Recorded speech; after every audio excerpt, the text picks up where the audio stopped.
E aí galera, beleza? Meu nome é Adriano Mesquita, eu sou coreógrafo da companhia Pace e eu estou aqui hoje para falarmos de composição coreográfica.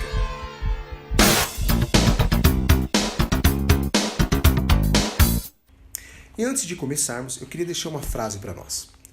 Converteste o meu pranto em dança, substituíste o meu traje de luto por roupas de alegria. E com essa frase eu quero começar então o nosso curso sobre composição coreográfica. Mas então o que seria composição coreográfica? Podemos inicialmente definir coreografia como a estrutura dada aos movimentos de dança para expressar determinada ideia. Observamos ainda que é o desenho da dança, criado para comunicar por meio dos gestos dos bailarinos, onde são abertos a diferentes interpretações. Então, resumindo, o que seria a composição coreográfica? Seria a ideia, né? Você imprimir aquela ideia através do seu corpo. Né? Então, muitas vezes, né, quando você vai fazer uma coreografia, vai compor uma coreografia, você tem uma ideia ali, você tem algo que você quer comunicar com alguém. Então, através do corpo, você quer passar uma ideia ou contar uma história. Por exemplo, né, coreografando, né, eu já cheguei a coreografar teatros musicais e sempre que você vai fazer uma dança num teatro, você está contando uma história. Então, compor a composição coreográfica seria estruturar esses movimentos, né, para a ideia que você quer então passar. Então, dançar é imprimir no corpo a sensação do movimento. Então, resumindo, seria isso, né? Porque a gente precisa primeiramente entender o que é dança. O que é dança? Então, dança é isso, né? É imprimir no corpo a sensação de movimento, porque muitas vezes você pode até mesmo nem se movimentar, mas passar essa sensação, né? Existem composições, por exemplo, que há momentos em que a pessoa fica realmente paralisada no palco, mas ela está passando uma sensação de movimento. Ela transmite, né, alguma coisa somente por estar ali com o seu corpo. Então, não é apenas um movimento, mas a sensação também, né? Então, é isso. A dança não é. A gente tem que definir diferentes coisas, não é só movimento, né? Então, o que é cada dança, por exemplo? A dança, o que difere, por exemplo, as danças urbanas, como o hip hop, por exemplo, de um balé? São as técnicas, né? São os fundamentos de cada dança. Então eu posso definir dança como um movimento, né? Mas e o que define cada dança? São os fundamentos de cada dança, ok? Então vamos para os elementos que constituem a composição coreográfica. E são eles: progressões, projeções, formas, tensões espaciais, direções, níveis, dimensões e planos, volume, quinosfera, frase de movimento, o jogo da improvisação, imaginação e símbolo. Então vamos para o primeiro? O primeiro seria então as progressões. O que é isso? As progressões realizadas pelo corpo dançante deixam rastros geométricos invisíveis que somam a um rastro subjetivo que pode despertar memórias, sensações, emoções e sentimentos. Então, o que seria então essa progressão? Ou progressões? Seria quando o bailarino está no palco, né, e ele faz um movimento no ar, né, e ele deixa um rastro. Né? Então, quando eu fiz esse movimento, eu deixei aqui um desenho, um rastro no ar. Então, esse rastro que eu deixei seria essa progressão, né? Então, quando a gente dança, a gente vai deixando esses rastros conforme a gente se movimenta, né? Existem, por exemplo, coreografias que o próprio coreógrafo já determinou para as pessoas realmente verem essa progressão. Eu não sei se vocês já viram, mas há, por exemplo, coreografias, ou parte, né, realmente da coreografia, onde o coreógrafo coloca várias pessoas em linha e uma pessoa vem fazendo essas progressões, enquanto as outras que vão passando, né, elas vão deixando esses desenhos que um bailarino passou fazendo. Então, um bailarino faz por exemplo, um 8 de movimentos, né? Uma sequência de 8 movimentos. Então ele faz um movimento aqui, outro movimento aqui e assim por diante. E tem uma fileira de 8 pessoas, a qual cada uma delas, assim que esse bailarino faz essa progressão, ele desenha e fica paralisado naquela progressão.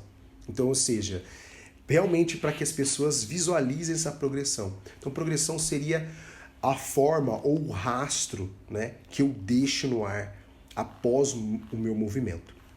Seria também até mesmo o ponto, né? Imaginando que eu tenho um movimento que eu inicio aqui e eu tenho um movimento que eu paro aqui. Então existe o começo do rastro, existe o ponto final dele. E o próximo seria as projeções. O que é isso? Se as progressões se dá quando o corpo se desloca pelo espaço, deixando rastros imaginários, a projeção ocorre quando a atitude corpórea do sujeito é projetada para além de seus limites de alcance físico, por meio do olhar ou da intenção. Logo, é um elemento que marca a comunicação entre o bailarino e o espectador. Então, o que seria a projeção? É quando a gente projeta algo que está além do nosso corpo. Então, vocês já devem ter visto, né? Quando, por exemplo, um bailarino ele olha para frente, ou ele olha para os lados, ou ele olha para cima. E quando eu falo olhar na dança, não é somente com o olho, mas a gente fala muitas vezes com a cabeça ou com o próprio corpo, o meu corpo se posicionando para um determinado lugar. Então, seria isso, né? Quando a gente conta uma história, a gente olha, né? Projeta coisas que às vezes nem está no palco.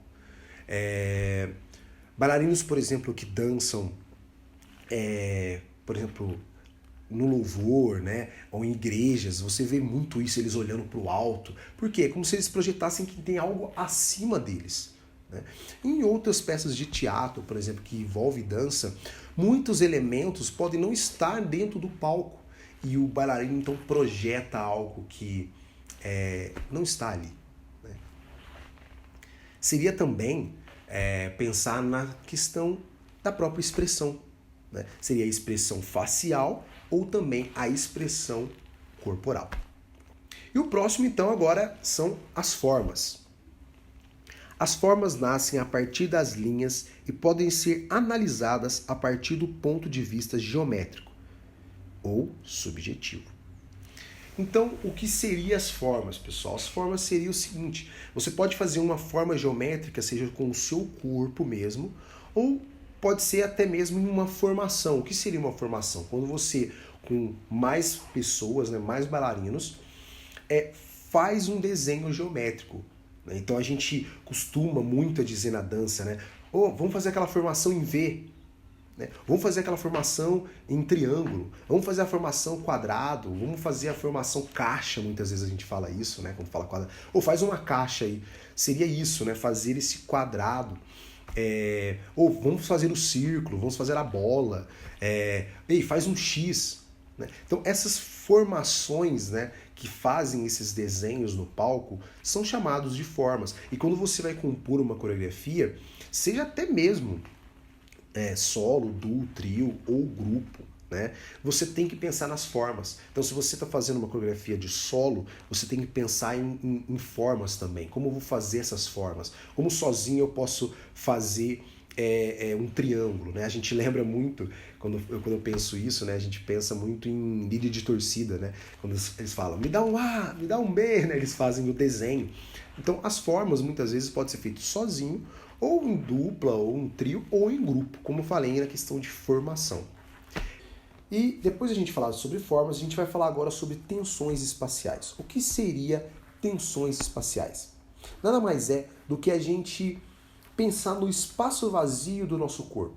Então, quando eu levanto um braço, eu deixo um espaço vazio.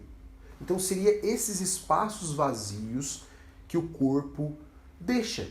Né? Então, você pode pensar em passar uma ideia através desses espaços, não necessariamente através do corpo em si, mas do espaço que ele deixa. Vamos então para o próximo, e o próximo é direções.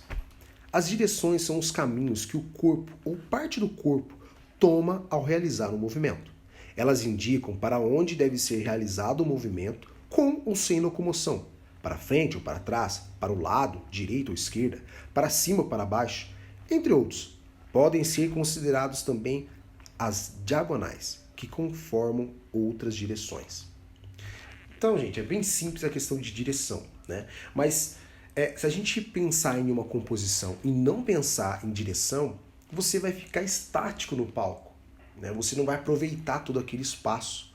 Seja, igual eu já disse, né? Solo, duo, trio ou grupo. Até mesmo em grupo, né? A gente tem treinos onde a gente fala preenche o espaço do palco. Porque justamente a gente não pode deixar esse palco, sabe, vazio ou aquele vazio tem que ter algum porquê dele estar ali, né? Tem que fazer parte da história que você está contando, e não um acidente que aconteceu. Então as direções é muito simples, né? Você se direcionar para frente ou para trás, para o lado ou para o outro, ou também essas diagonais, né? Você se movimentar no palco com um movimento, não necessariamente também se locomovendo, mas a direção do movimento, né? Muitos coreógrafos, né, dá pra gente notar que eles fazem a coreografia pensando somente em quem está assistindo. Então eles fazem só olhando para frente. E aí os movimentos saem todos direcionados para frente. Então isso é errado fazer, porque a gente pode trabalhar tanto para frente, quanto para trás, quanto para o lado, para o outro, ou para as diagonais, né? Então, quando você for compor uma coreografia, pense nisso, se os movimentos só não estão para frente, porque você tem outras possibilidades quando você começa a fazer movimentos para o lado, para a esquerda, para a direita ou para trás. Dentro da questão de direção, eu preciso falar sobre a questão de eixo do palco. O que seria essa questão do eixo do palco? Quando a gente olha para o palco, né, vocês imaginam o palco aqui, igual eu disse, muitas vezes a gente está preso em só olhar para frente. Mas o palco, ele não é dividido entre direita ou esquerda, né? Ele não é dividido só assim. Na verdade, ele é como se fosse assim. O eixo do palco não é na frente, não é aqui, mas sim embaixo. Então o palco, ele faz isso. Esse é o eixo do palco. Então quando você for fazer uma coreografia, você não pense que existe apenas, né, a esquerda e a direita. Você tem que imaginar também que o palco, ele tem esse eixo. Então quando a gente vai fazer, por exemplo, formações, muitos coreógrafos optam em fazer uma formação espelhada, ou seja, se tem 3 de um lado, eu coloco 3 do outro lado. Mas por quê? Porque a gente quer manter equilibrado. Mas muitas vezes o bacana é você realmente trabalhar esse peso do palco em ele estar em movimento. Então quando eu coloco 3 aqui, 1 de um lado, esse palco tende a pesar. Isso é interessante, né? Então não pense apenas no palco como sendo de um lado e outro, como se o eixo fosse apenas na frente, mas pensa que o eixo é embaixo do palco. Seguindo adiante, a gente vai falar agora sobre níveis. Os níveis indicam o lugar, o espaço, onde o movimento ocorre e não para onde ele deve ser dirigido. Realizar um movimento no nível baixo, por exemplo, não é o mesmo que realizar um movimento indo para baixo. Pode ser classificado entre 3 níveis básicos: baixo, médio e alto. Então, é bem simples a questão dos níveis, né? Mas muita gente acaba confundindo isso. Então, o nível não é apenas eu me locomover para cima ou me locomover para baixo ou estar no plano médio, né? Mas seria estar ali, realmente fazer movimentos naquela área. Então, se eu estou no plano médio, eu faço movimentos no plano médio. Mas se eu estou realmente no plano baixo, é fazer movimentos, por exemplo, no chão. Fazer uma sequência, né, inteira no chão. É diferente de eu me movimentar para baixo. Assim também para o alto, né? Os saltos, ou os lifts que a gente faz, né? Por exemplo, um dueto, onde tem 2 bailarinos, né, onde um levanta o outro. Então, ficar ali em movimentos no alto, através de apoios, é considerada essa questão de níveis, ok? Então, quando você for compor uma coreografia, pense nos níveis. Vamos falar agora sobre a questão de dimensões e planos. Dimensão é a extensão que percorre as duas linhas de sentidos opostos. Há 3 tipos de dimensões: comprimento, profundidade e largura, que são exploradas ao se realizarem movimentações para cima e para baixo, comprimento, para frente e para trás, profundidade, para a direita e para a esquerda, largura. Então as dimensões e planos, né, é bem simples, mas a gente muitas vezes acaba confundindo com a questão de direções. E qual que é a diferença? É você pensar, por exemplo, num cubo, né, como eu coloquei ali no desenho. É realmente essa questão, por exemplo, do comprimento. Então é frente e trás, é quando eu percorro todo esse percurso lá do fundo para frente ou da frente para trás. Não é só questão de movimento, mas também é questão de ocupação de espaço. Assim, sendo para a direita, para a esquerda, né? Preenchendo essas questões de comprimento, profundidade e largura. Okay? Então, quando você for montar a sua coreografia, você pensa nesse plano, nessas dimensões, se você está usando esse espaço de comprimento, largura e profundidade. Agora nós vamos falar sobre volume e quinosfera. A inter-relação das direções, dimensões, planos resulta em volume, no espaço tridimensional que o corpo de fato ocupa. Imaginamos um corpo, objeto, que pode ser compactado, enrolado em uma bola apertada ou ampliado, achatá-lo o máximo possível. Seu volume permanece constante. Então, gente, o volume, ou a quinosfera, é essa questão de você juntar tudo. Sabe quando a gente faz, por exemplo, um peloto na dança? O que é um peloto? Quando você junta todo mundo do seu grupo em uma bola, né? Em um formato onde a gente aglomera todo mundo num determinado ponto do palco. Ou quando a gente espalha todo mundo também.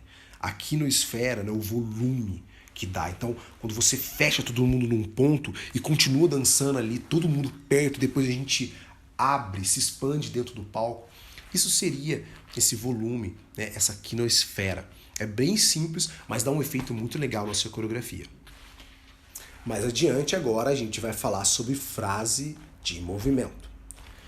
O significado de uma frase, ao ser verbalizada, pode variar de acordo com a entonação, uma vez que pode ser anunciada de várias maneiras, dependendo do sentido que lhe for conferido, do sentido, do tempo, do sotaque, etc.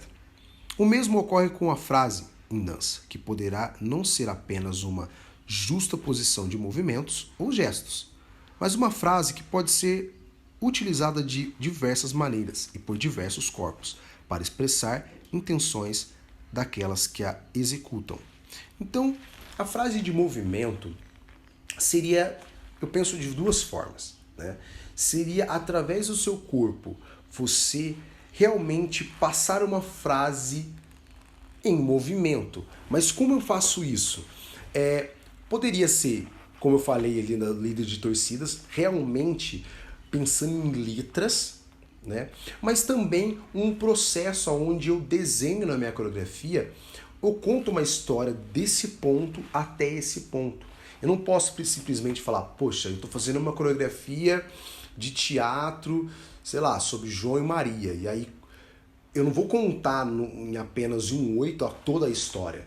Né? A história, como você lê um livro, ela é feita por partes, né? Por frases, cada frase vai contando uma parte. Então na dança, sim, também é. Você precisa contar aquela parte da coreografia e pensa naquele processo todo. Então, não pense em contar tudo de uma vez, mas pensa, poxa, como eu posso falar, né, essa parte que eu quero contar da história, como eu posso transmitir essa parte? Então, você sabe de um ponto que você parte para outro. E outro processo também de coreografar é você utilizar realmente as letras. Então, nossa, parece que eu tô muitas vezes, sei lá, sem criatividade. Então, eu não quero repetir os movimentos, eu quero fazer movimentos diferentes do que geralmente eu já imprimo no meu corpo. Então, uma alternativa, né, interessante de você fazer isso seria você tentar com o seu corpo contar essa história através de letras. Então, ou símbolos, né? Mas vou dar um exemplo, né? Você quer falar sobre uma caixa. Então você com o seu braço, você faz essa caixa. Né? Isso seria uma palavra, a caixa. Né? Mas conforme eu vou fazendo os desenhos, né? Eu vou formando essas frases e dando esse movimento, eu tenho então essa frase de movimento. E uma questão bem interessante sobre frase de movimento é pensar na questão do silêncio. Você que é coreógrafo ou bailarino, já parou para pensar que a gente se comunica sem falar? A dança é isso. É a gente conseguir se comunicar dentro do silêncio. Isso é muito interessante. As pessoas conseguem nos entender sem que a gente abra a nossa boca. Bem, eu queria falar agora sobre o jogo da improvisação. De forma rápida, o que seria isso? Muitas vezes eu coloco na minha coreografia uma parte que é improvisação. Eu deixo realmente aberto, eu não coreografo tudo e deixo pronto.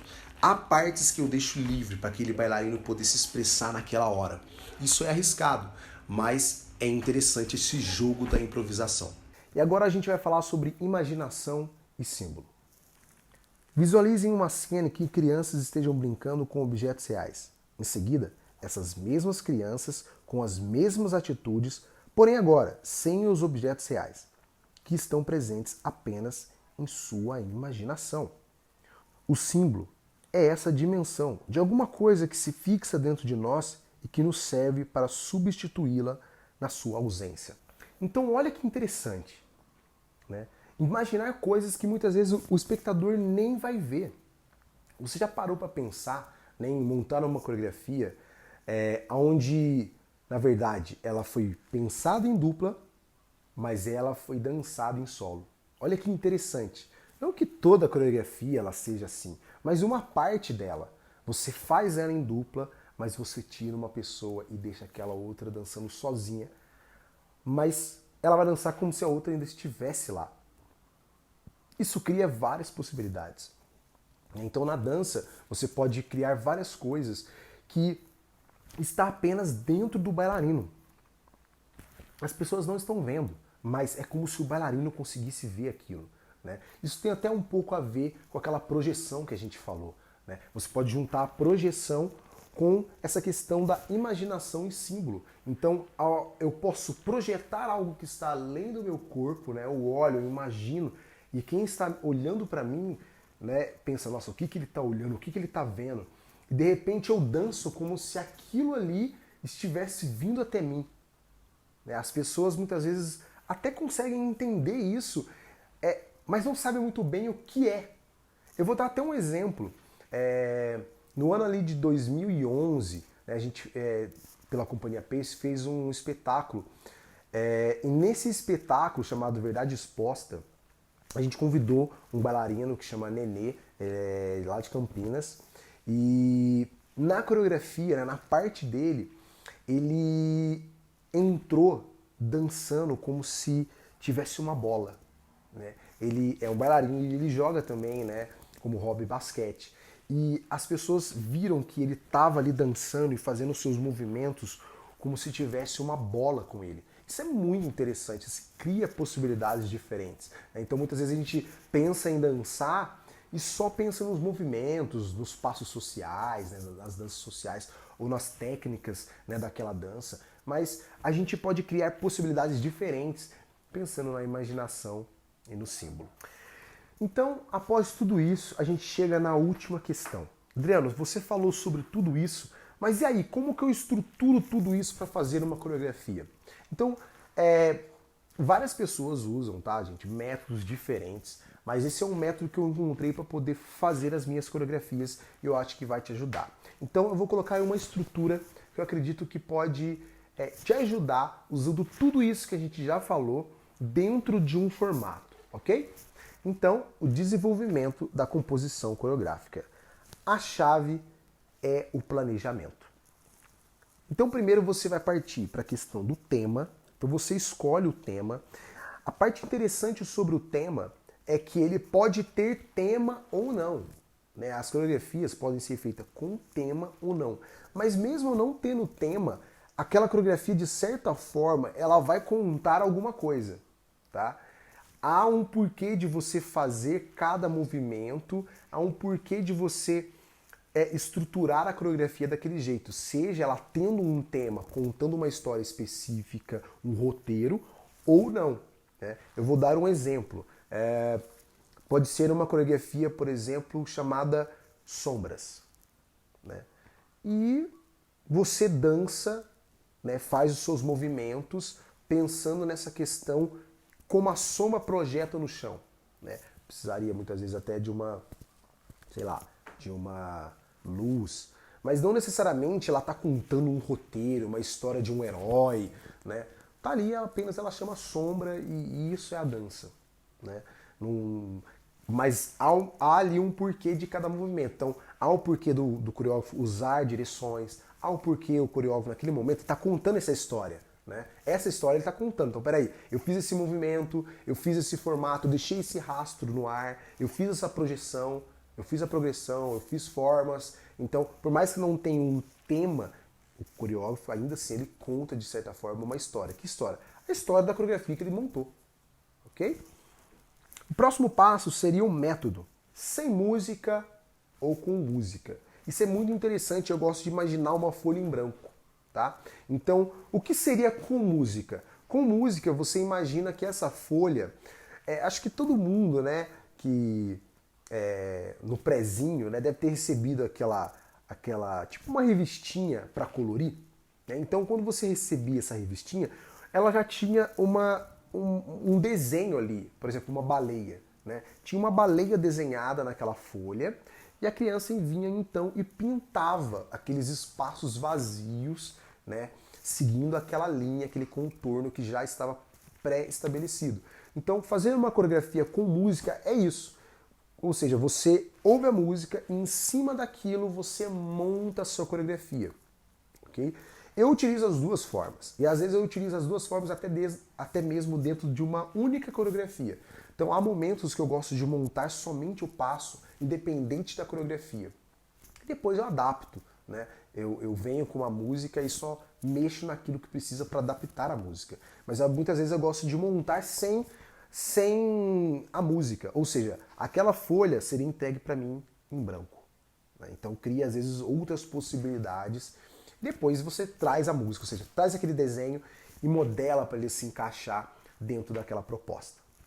E outra parte da estrutura seria montar os passos na base da música, né? Ou seja, nos instrumentos, no pulso da música, né? Ali na semínima da música, ou se você vai montar esses passos na letra da música, né? Na melodia da música. Então, são coisas diferentes e que também não precisa seguir uma regra o tempo inteiro. Eu posso montar os passos uma hora na base, outra hora na voz. E aí fica muito a escolha de você que é coreógrafo, né? Identificar qual é a melhor proposta para aquele tempo. Mas há diferenças e é muito interessante você montar em parte diferente. Eu acho que não seria muito interessante você montar uma coreografia inteira somente na base, a não ser que essa seja a proposta. O nome da coreografia é somente na base. E aí você monta toda a coreografia somente naquela base. Essa foi uma proposta. Né? Mas eu acho que seria interessante você alternar entre base e a melodia, né? Entre a letra, o que está sendo falado ali. É muito interessante isso. Então, na hora de você montar a coreografia, pensa se você vai fazer os passos na base ou na letra, ali na melodia da música. Bem, seguindo adiante, o próximo passo seria pensar no estilo de dança. Então, qual estilo de dança você vai usar, coreógrafo? Você vai usar danças urbanas? Você vai usar balé? Você vai usar contemporâneo? Né? Você tem que pensar em qual estilo você vai usar. Se a tua coreografia for algo de espetáculo, você pode usar vários estilos de dança. Agora, se você está indo para um campeonato, e lá é um campeonato de danças urbanas, é indicado que você dance danças urbanas, né? Porque os coreógrafos, os jurados, na verdade, né, vão te analisar através daquela estrutura, através daquele estilo. Eles vão procurar identificar se você está dançando aquele estilo. Ok? Então, na hora de você montar a sua coreografia, você tem que saber com qual propósito ela vai ser feita. Se é para um espetáculo, ele vai ser aberto, ele tem um código muito mais aberto para você explorar várias possibilidades de estilos, ou se você vai para um campeonato e ali vai ser cobrado determinado estilo. Então, se for um campeonato onde está escrito estilo livre, você vai poder utilizar todos os estilos. Se for um campeonato com estilo próprio, seja balé contemporâneo, frevo, né, hip hop, né, se tiver ali escrito, né, no regulamento os estilos que serão cobrados, você tem que então montar a sua coreografia pensando nesse regulamento. Bem, seguindo adiante aqui, outra parte da estrutura é você pensar se você vai dançar um solo, duo, trio ou grupo, né?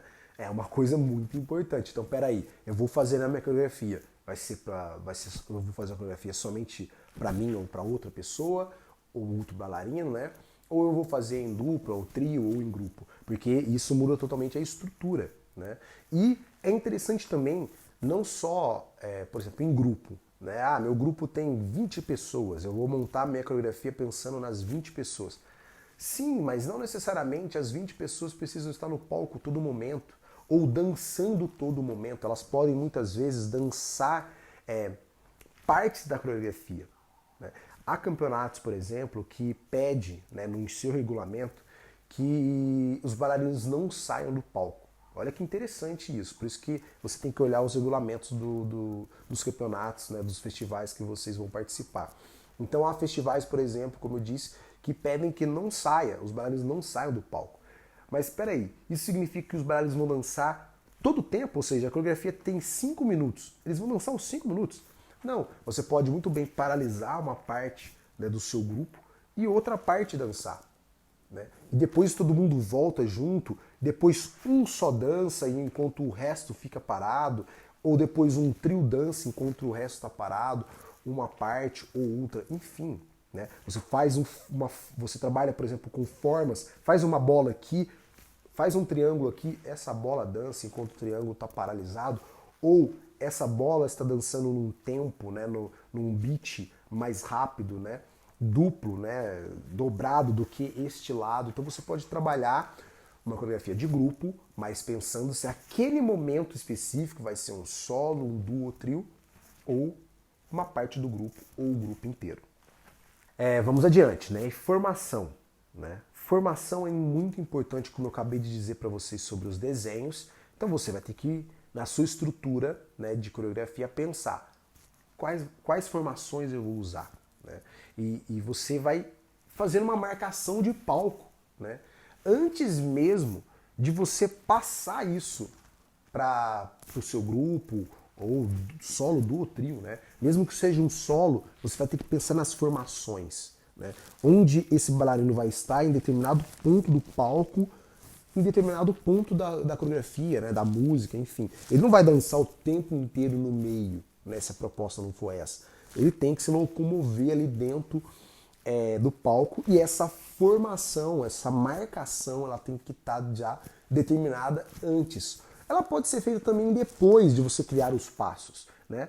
Pode ser feita também, não há essa regra, eu faço antes ou depois. Tem coreógrafo que já monta tudo antes, as marcações, e faz o passo. Tem coreógrafos que fazem o passo e faz a marcação do palco ali depois. Mas tem que ser feito, tá, gente? Não deixe ali o bailarino parado ou o grupo parado no mesmo desenho do começo ao fim da sua coreografia, ok? Então essas formações, né, que trabalham com a questão de movimentação, né, ou transições de palco, né, são muito importantes. Então quando a gente fala de formação, a gente não fala apenas do desenho que eu monto, mas também do desenho que eu faço para sair de um ponto a outro ponto. Seria ali a questão do plano que a gente falou, né, anteriormente, sobre comprimento, largura e profundidade.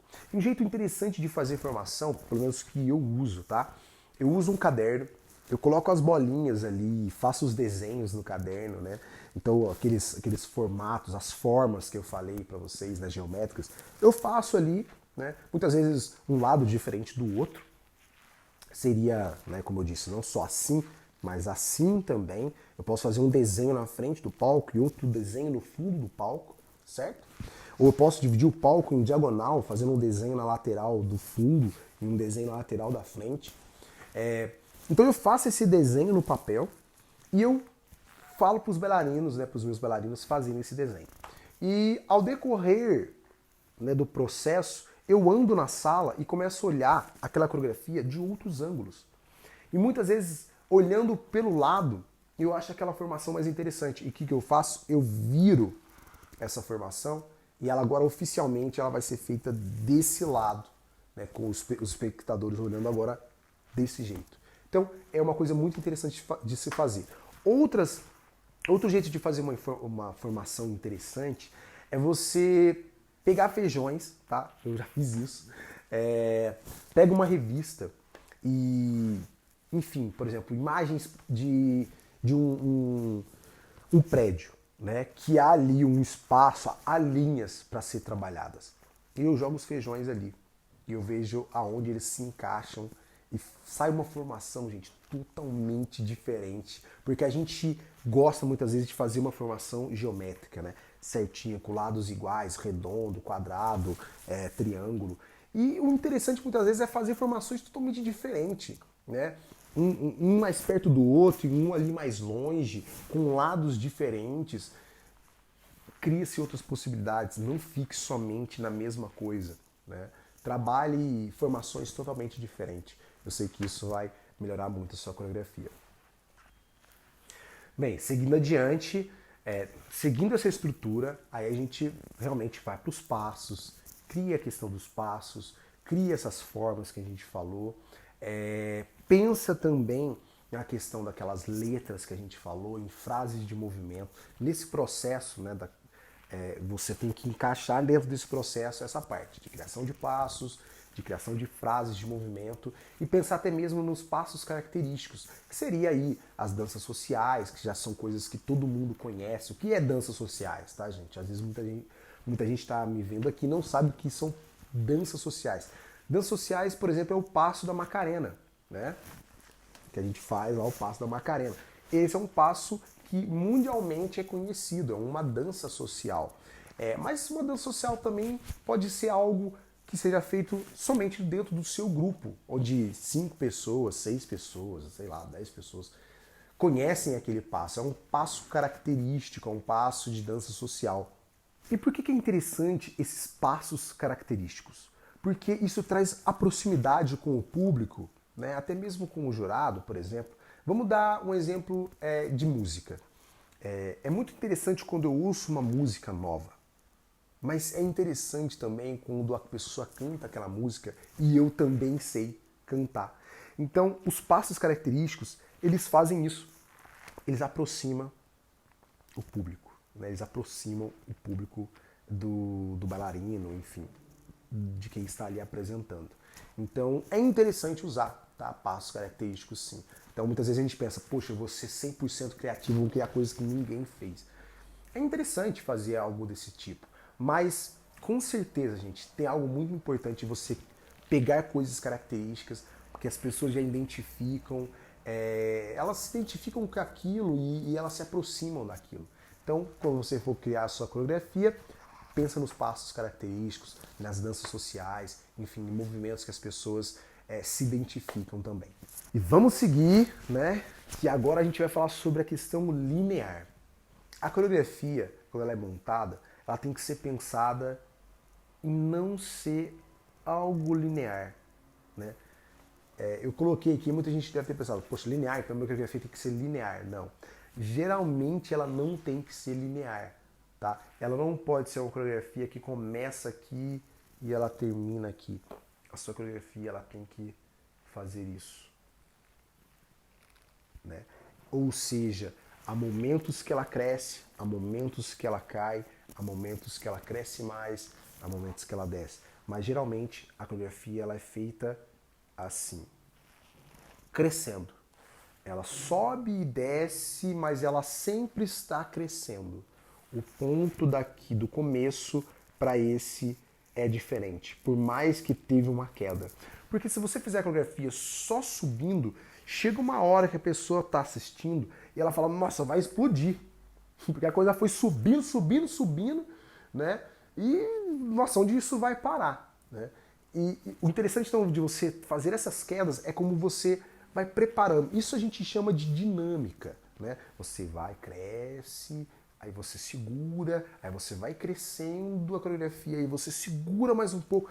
Isso vai trazendo essa dinâmica para a pessoa. Ela está crescendo junto com você. Você dá tempo para o espectador respirar e crescer junto com a coreografia. Então não monte uma coreografia linear. E aí a gente chega no próximo ponto, que é a questão do risco. E o que é isso? É você colocar algo na coreografia que faça as pessoas tirarem o fôlego, né? Colocar um mortal, colocar um salto interessante, colocar um movimento complexo, colocar um risco, realmente tentar elevar a sua coreografia a um nível mais de dificuldade. Você precisa colocar um risco na sua coreografia. Você precisa, poxa, eu consigo vir até aqui. E se eu tentar ir um pouco adiante, né? É um risco, porque vai fugir um pouco do seu controle. Mas a sua coreografia precisa ter uma dificuldade grande, até mesmo para você. Se você fizer só no confortável, né, isso é nítido, fica nítido para as pessoas que, poxa, ele fez a coreografia ali, mas fez o que está confortável. Não, muitas vezes você precisa fazer algo que está até um pouco além do que você consegue fazer. E isso eu estou dizendo não é a coreografia inteira, tá, gente? Mas há pontos da coreografia que você tem que colocar um risco. E a gente vai partindo para as duas últimas questões. A penúltima é a questão de agora pensar nos figurinos, né? Como vai ser o figurino do grupo? Você tem um tema, então precisa seguir aquele tema. Mas muitas vezes eu prefiro, tá, particularmente, ir para o lado mais abstrato possível e para o lado mais subjetivo possível do que literal, tá? Porque se você for seguir na parte literal, eu acredito que você muitas vezes não vai conseguir chegar no nível, né? Vou dar um exemplo, cinema, né? O cinema realmente é algo, muitas vezes, literal, né? Então se você quer uma guerra de espadas num barco, no cinema você faz todo aquele cenário literalmente para ter aquela luta de espadas num barco. Mas numa peça de teatro ou numa coreografia de dança, né, muitas vezes você seguir esse caminho vai ter um custo altíssimo e muitas vezes ainda não vai dar essa sensação de algo muito realista. Então, quando você for pensar em figurinos, em até mesmo cenário entra aí, né, a questão do tema, uma questão da própria iluminação, toda essa parte de estrutura, nessa região é mais indicado trabalhar a questão do imaginário, do subjetivo, de algo muitas vezes não literal, sabe? Abstrato mesmo. Pense em algo abstrato que eu acho que vai ser melhor do que você pensar em algo literal, ok? E a gente chegou então na última coisa sobre desenvolvimento de coreografia. E é o que? A estrutura. Você precisa colocar tudo isso que a gente falou lá de cima até aqui estruturado. Então seria, por exemplo, fazer blocos, né? Separar em blocos parte por parte da coreografia, você saber o que seria cada parte. Os compassos dentro da música pode te ajudar a isso. Então, a música também ela não é feita linear, né? Se vocês podem pensar, ela tem uma dinâmica. Então, ela tem a introdução, ela tem o primeiro estrofe, ela tem o refrão, ela tem o segundo estrofe, às vezes um terceiro, ela tem uma ponte. Ou seja, a própria composição da música, ela já te dá uma estrutura para que você também componha a sua coreografia.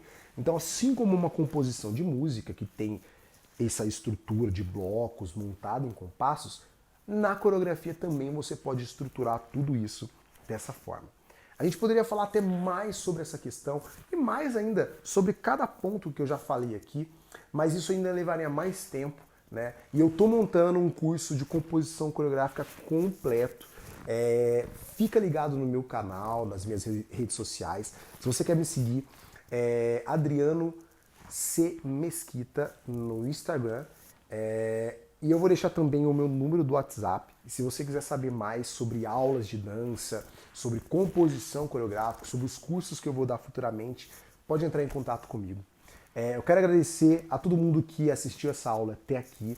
Obrigado pela sua presença. Quero agradecer à Prefeitura Municipal de Poços de Caldas, pela Secult por esse projeto e continue, gente, em casa, vamos nos proteger dessa pandemia, dessa crise que a gente está passando no nosso país. Eu desejo boa sorte para todo mundo e que vocês possam compor muitas coreografias.